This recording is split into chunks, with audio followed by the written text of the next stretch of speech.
Hello, everyone, and welcome to Claret and Booze. My name's Nick, and this is my daily ramble. I hope you're all well. Slow news week or what? A little bit stuck, to be honest. With I'm not really following the international football. I'm not really a rugby fan, so there's plenty of rugby going on at the moment, which is with the Rugby World Cup, which is keeping a lot of people occupied. I wish I did enjoy it because I'd rather watch that than international football. I've got to be honest. I know England is scheduled to be playing Scotland. I couldn't even tell you what day. That's how disinterested I am. But we have got a few bits and pieces to go over. You'll be pleased to know. As always, if you're new to the channel, please subscribe and drop a like on the video for us as well, because it does help us. It does help us. Okay, David Moyes did an interview on TalkSport earlier on today, and he touched on a few things. Obviously, he spoke about West Ham winning the Europa Conference League, and it was the first time that we've won anything for an awful long time. Of course, he went over that. That's fine. But they did touch on Jesse Lingard. This is a subject that I don't enjoy talking about. But he didn't dismiss him. He didn't say that he's not going to be here. He's not going to take him on. He said he's been training with us for 3 weeks. He wasn't in good condition. I'm sort of paraphrasing here. He said he wasn't in the best of conditions when he came in, but he's getting better all the time. We want to give him every chance to get himself up to fitness so that we can have a good look at him. So basically, what he's saying is, if he can get himself to a decent level, we'll sign him. He did express gratitude and acknowledgement for the fact that it was probably Jesse Lingard in that 15-game stint where he scored 10 goals that was the catalyst that set us on this journey in the first place. Because that was the first year that we got into Europe, and he acknowledged that without Jesse Lingard, that probably would not have happened. Now, listen, as much as I'm not a fan of Jesse Lingard, that I find hard to disagree with. It was very much to do with Jesse Lingard, that kind of second part of the season resurgence that we had, which pushed us towards sixth spot. It was, and it was a good period. We all enjoyed that. Do I want him? No, still don't want him. I don't want him here. I don't. I think. You know, that was 2 years ago now. He's 2 years older. He was useless for Nottingham Forest last year. It was an absolute embarrassment. I think he had the carrot of England, which is gone now. He's never going to make it into the England team now. So he had that carrot. He was trying to make the England squad, and he was trying to prove a point to Man United because he wanted to go back there and get minutes. That was ultimately what he wanted. You know, he wanted to get back in their team. That's why he didn't come back to us. So it was like a showcase thing for him, whereas this isn't. And I just don't think football is his primary concern. I think it's his primary means of making money. But once he's secured a deal, I'd be very worried about him. I would, because he's apparently slowed down on his social media activities and stuff like that. But, well, he hasn't really. You're still seeing little videos pop up of him all the time.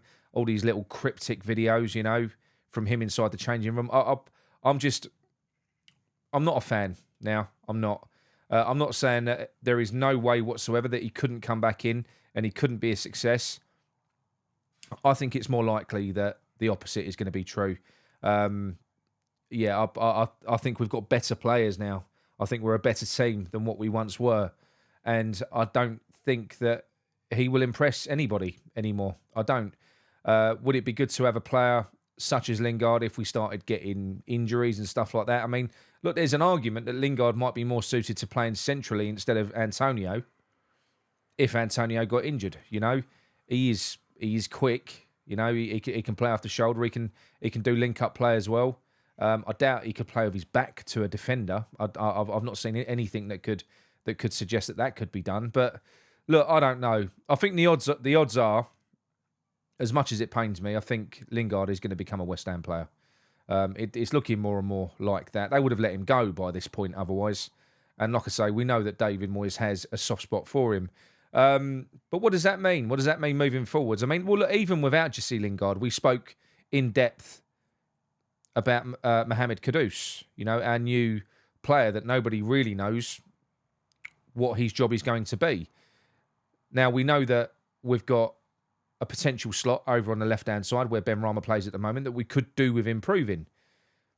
And Mohamed Kudus being a really, really class player, hopefully could fill that role. He could do it. But that isn't his natural position. It's not. He's never really played wide on the left. And it does make a difference where you play players. You know, you look at Fornals centrally as opposed to out wide on the left. I know that Kudus has got more pace, but I just don't. He is literally not a carbon copy of Paqueta because they're two different players. But in terms of where they play on a pitch, Paqueta has Kudus's position. You know, he would normally play in that number 8, sort of 10 hybrid. And that's kind of where he plays. He orchestrates the game. You know, he likes to be the centre of the universe in the football team, and he's got the ability to affect games. He's a brilliant player, very, very exciting. A lot of people have said that maybe he was pursued and purchased off the back of the fact that Paqueta was supposed to be going elsewhere. Maybe that's true, but nonetheless, you can't have a player with that much ability, especially if he's been bought to replace Paqueta, then that says it all. You know, he must be a very, very good player, which means that David Moyes has got a serious problem. He's got a serious problem in getting this guy into that team and quickly, because he will lose interest. Top class players are not going to make do with sitting on a bench at West Ham. It's as simple as that.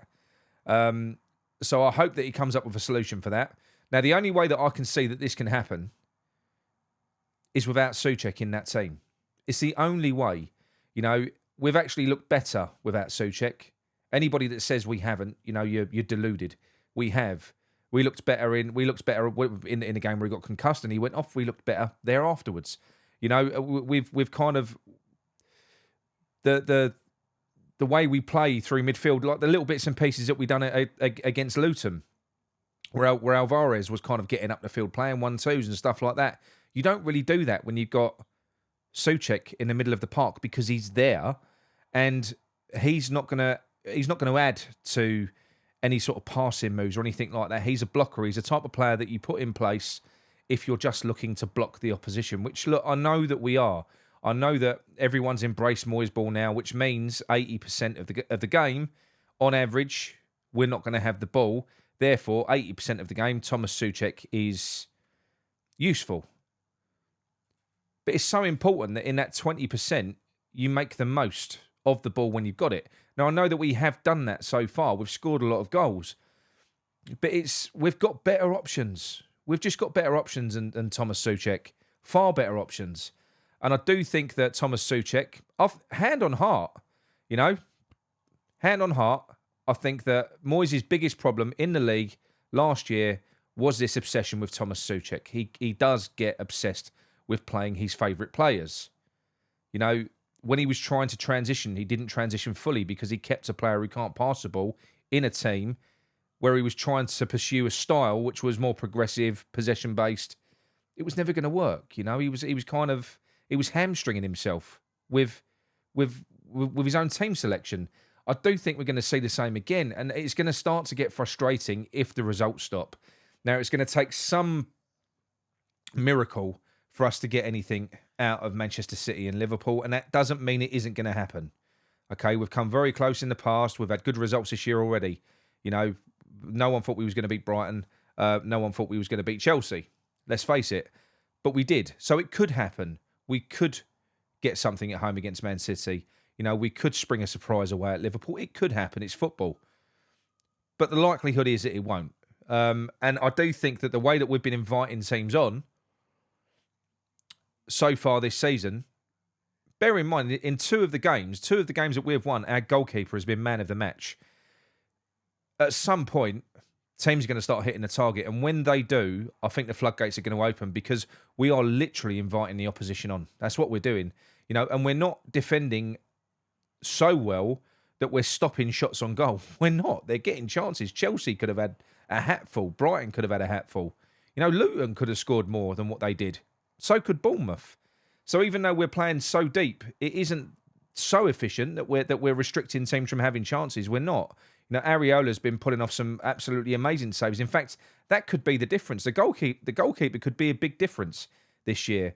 I think he made 2 or 3 saves against Brighton that will probably be in the top 10, 20 saves of the season come the end of the year. Some absolutely wonderful saves. So, do I think that this can continue? I don't. I am sorry to be a miserable git, but this is why I've been calling out the playing style, because I don't buy into it. I don't buy it. You know, nobody is successful in the Premier League playing this way. They're not. There is a reason why teams play the way that they play. And that's because that's what you have to do to maximise your points return, to actually sort of win stuff and progress through the league. Nobody can frustrate their way to the top of the league or to the top 4. Nobody can do that, you know. So I do think that this style has got a shelf life. I think we've had an amazing start, but I do think in the next 5 games, with Manchester City coming up, then Liverpool, then Sheffield United, and then after that you've got Villa and Newcastle. There's 5 games there, you know, five tough games. You might say Sheffield United have got to be your that's got to be your banker, but you know, so we've won 3 games, we've drawn 1. We could go on a bad run now, and this is why I've been saying it's mental for people after the 4 games that we've just had to completely ignore the last 18 months in the league and then start going all giddy in the head, going, oh, this is great. This style of football's great. The style don't matter.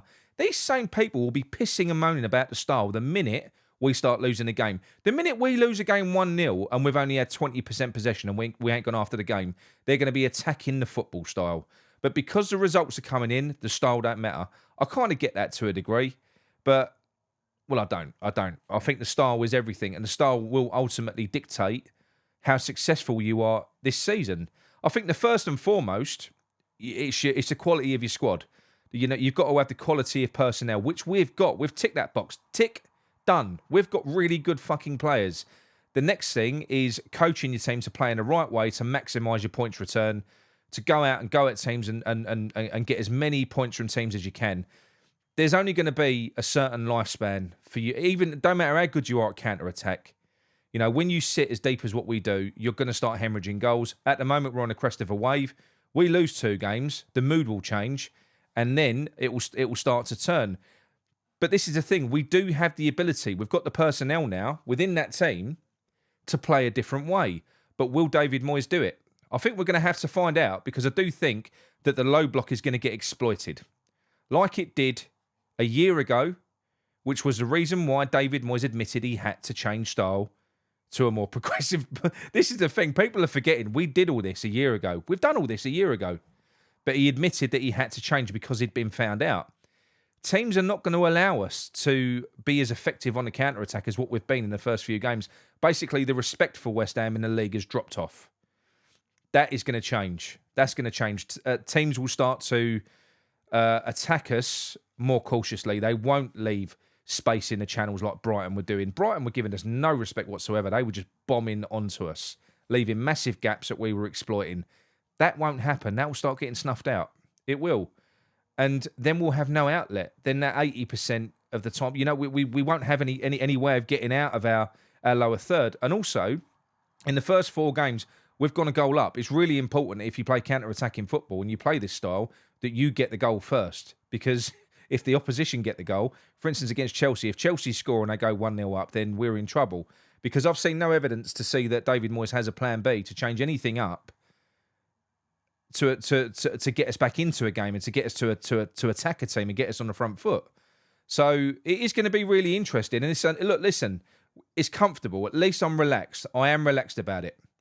I'm not panicking that we're going to get relegated, because I don't think we are now. We've got more. You know, we're 25% of the way there in terms of the points that you need to secure Premier League safety. We've got 10 points on the board.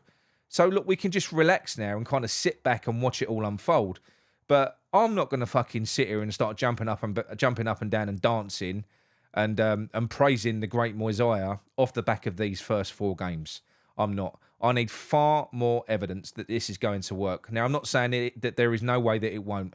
I will just be amazed if this style works throughout the whole season.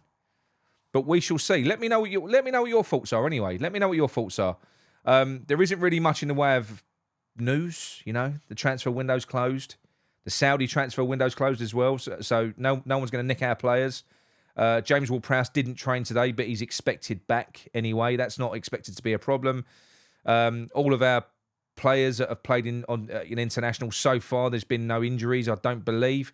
You've got Alvarez could be the only issue because he doesn't arrive back from fucking miles away. I can't remember what part of the world it is, but he's not expected back until Thursday afternoon with jet lag. So that's going to be interesting when you consider we play on Saturday at 3:00. But look, it ain't just us that has to cope with that. I imagine that the majority of Man City's first team are all on international duty as well. So everyone's in the same boat. It's not just us. But no, look, I'm looking forward to it. I'm looking forward to the game on Saturday. I'm going as well. I'll be there.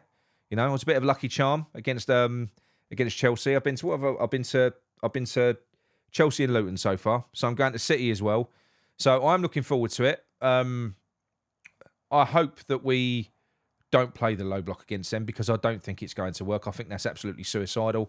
Whenever we've almost got something from City before, it's been when we've gone at them because you have to try and peg them back.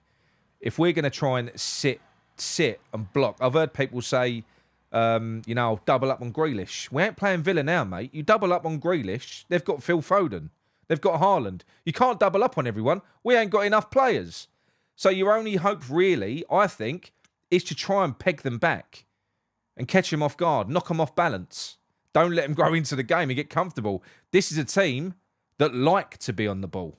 They love it, you know? And we're a team that like to be out of possession, but we're not going to be able to snuff them out. I mean, it will take some effort, I will say that. If we play that way and we grind out a 0-0 or even a low-scoring 1-0 playing that way, then I'll have to commend the players in that system because that's going to be some fucking effort from them. They're going to have to be so switched on. But look, we shall see. I'm looking forward to it. Football's back. Football's back soon. The international bollocks is almost done, thank God. So yeah, I will see you in a few days. I think Gary will be back tomorrow or the day after. And as any news breaks, which I don't expect it will drop on as well. But at the minute, there isn't really much to talk about, is there? So look, I will speak to you all soon. Drop a like on the video. Don't forget, Gavin, you heads.